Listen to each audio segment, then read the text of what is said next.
Let's see if we can save some tax money now rather than later with bonus depreciation and or Section 179.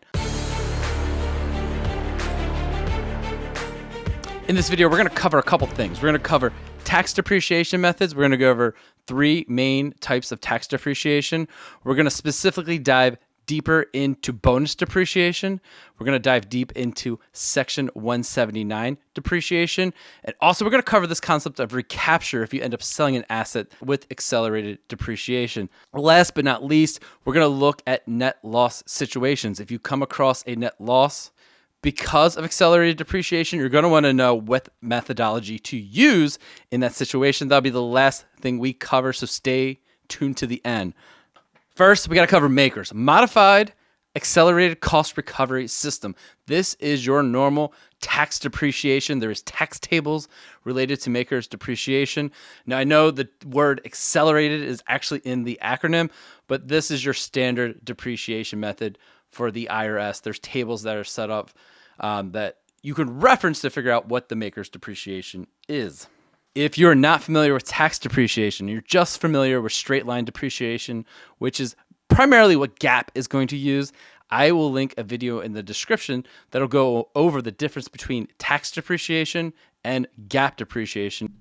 I'm going to go through a quick example here with MACRS depreciation. I've copied and pasted the IRS table for MACRS depreciation, and I have 3 assets that we're just going to quickly use the tables to depreciate. So we got a server at $25,000, and we're going to depreciate that in year 1.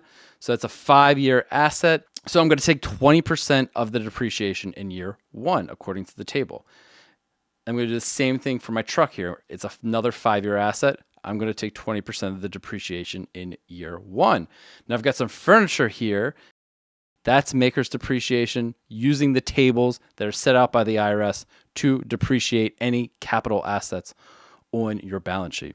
Next is bonus depreciation. This is how it sounds. You're allowed to bonus or accelerate the depreciation in year 1. Now, this is going to be primarily related to what's in the Tax Cuts and Jobs Act of 2017. We'll dive deeper into that.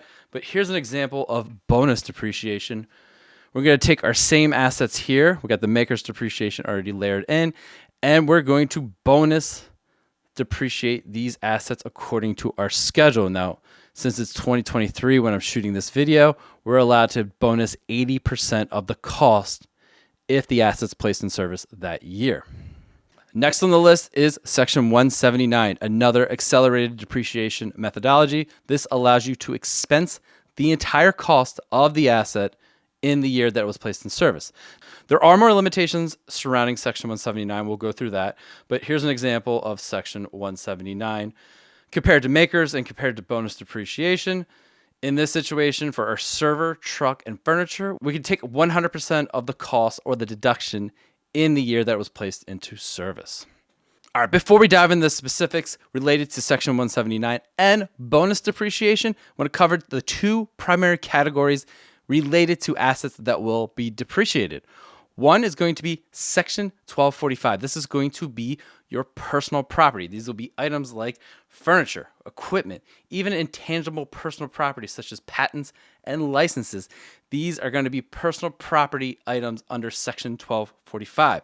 The other category is going to be real property. This will be primarily Section 1250. These are IRS codes that I'm referencing that apply to these types of assets. Real property, this is going to be more of like buildings, rental property, structures, even parts of the structure like AC units or build outs. This will definitely apply to the depreciation methodology, but it's going to be more applicable to the recapture that we're going to go through later in this video. So don't give up on this video until we go over the recapture in case you ever end up selling a property that you've taken accelerated depreciation on, because the tax consequences are different.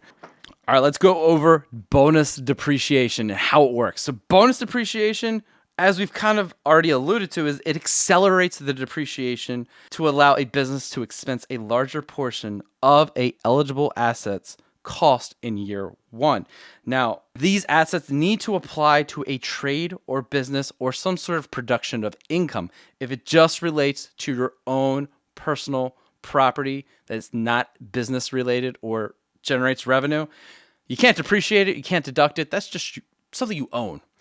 Tax Cuts and Jobs Act of 2017 gave us some limit changes to allow businesses to expense these items sooner rather than later. Now, if you could take advantage of it before 2022, bonus depreciation was a beautiful thing. You could expense or deduct 100% of an asset that has been placed into service. Now, that is starting to phase out in 2023. That is 80%.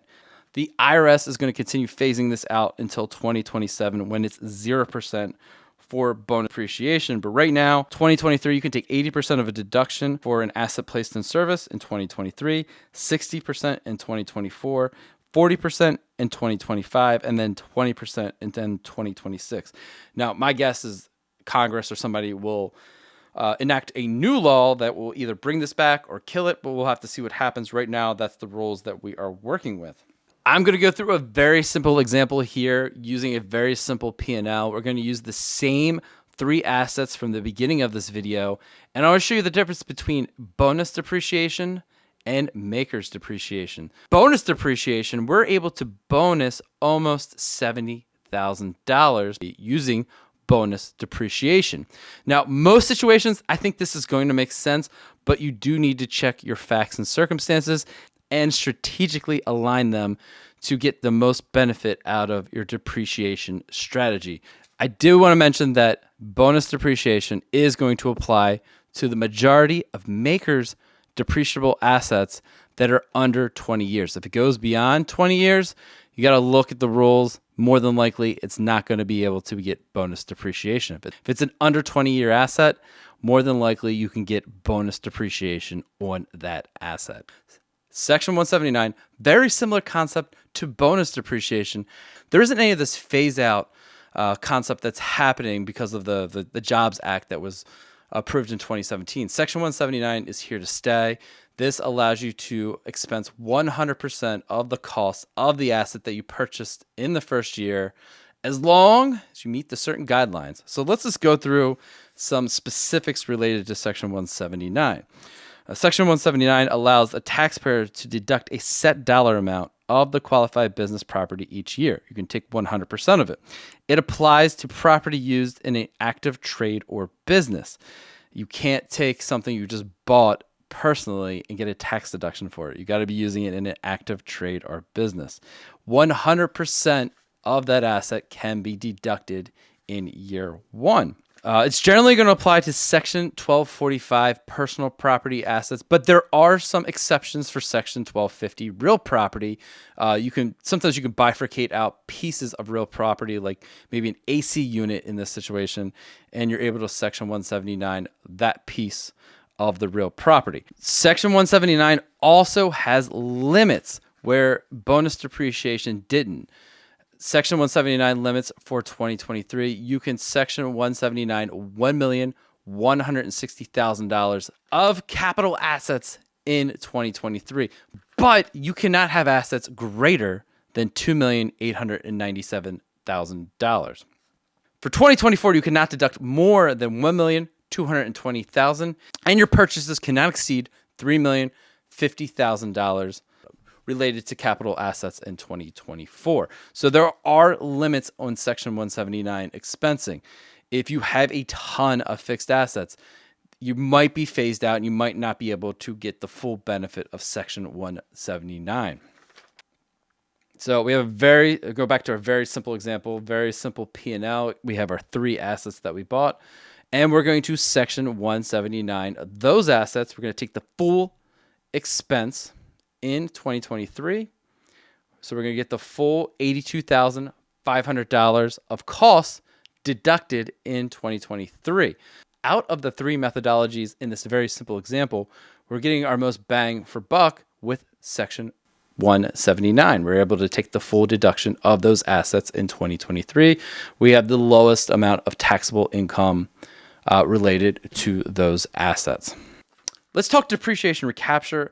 I'm not going to go into nitty-gritty details here. I just want to mention it because it is a consideration if you take accelerated depreciation and you end up selling that asset later down the road.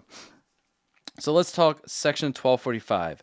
This is your personal property assets. If you've taken bonus depreciation or section 179, you want to take this into consideration if you end up selling the asset, because you're going to have to recapture the depreciation related to any accelerated depreciation that you took related to that personal property asset. Basically, when section 1245 property is sold at a gain, any amounts that were depreciated are recaptured at ordinary income tax rates.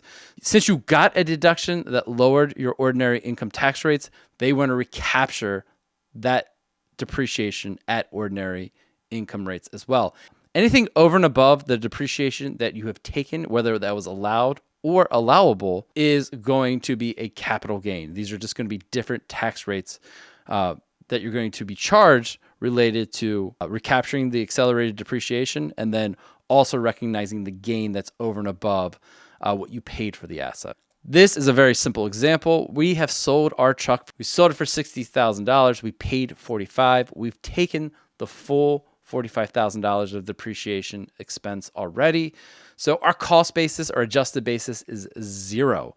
So this is all gain to us, but the gain is going to get broken down into two buckets. We're going to recognize the recapture of the depreciation, which is our cost, the $45,000 as ordinary income, and anything over that is going to be gain and will be taxed at capital gains rates. That's what happens when you have a section 1245 personal property asset that has depreciation recapture. So it's something to take into consideration if you end up selling an asset that you have depreciated, especially with accelerated depreciation. Next, let's say you have a section 1250, a real property asset, and you sold it at a gain. So let's just a real easy example. You have an air conditioning unit that you bought in 2022, and you took full bonus depreciation. You got the 100% bonus depreciation for the air conditioning unit. And it was a really good air conditioning unit, and you sold it at a gain. You sold it for $65,000. It cost you $50,000. It was section 1250. When you sell an asset at a gain, you take the difference between the straight line depreciation and the accelerated method and claim the difference as ordinary income, and the rest will be capital gains. All right, let's just walk through a very simple example of section 1250 recapture. In this instance, we bought an air conditioning unit. We bought it for $50,000 in 2022, and then we sold it for $65,000 in 2024. In this instance, since we bought it in 2022, we took the full bonus depreciation 100% in 2022. So our cost basis at this point is zero. So in this instance, we're going to work through, all right, what would straight line depreciation have been? We know our cost basis is zero. Our gain is $65,000 in total. So what is the breakdown of that gain? So we're going to take the difference between accelerated depreciation and what straight line depreciation would have been, which is $43,333. And the remainder is going to be taxed at capital gains rates. That is a very simple example, doesn't seem very simple, of section 1250 recapture. Just want to keep that in consideration. If you are selling a real property asset that you've taken accelerated depreciation on. Tax losses related to accelerated depreciation. This is something you want to strategically think about. If you're running into a situation where you might have a tax loss or you might benefit from a tax loss, this is where you want to strategically think about using bonus depreciation versus section 179. The reason for that is bonus depreciation can create a tax loss. That might be advantageous to the situation that you're in. Section 179, on the other hand, cannot create a tax loss. You are limited to income when using section 179. So that's something you want to look at. That's going to be very specific to your scenario. You want to look at your facts and circumstances. If you're coming up on a tax net loss, is it beneficial? You might want to use bonus depreciation, or you might want to use section 179 if that is more advantageous for you. You got to look at that scenario and determine what's best for you. But I did want to relay that bonus depreciation can create a tax net loss. Section 179 cannot. That's tax depreciation at a pretty high level. can get very complicated, as you can see. It can get way more complicated than this. But if you made it to the bitter end, I appreciate you. Hope you got something out of this. Have a good rest of the day, and I will see you in the next video.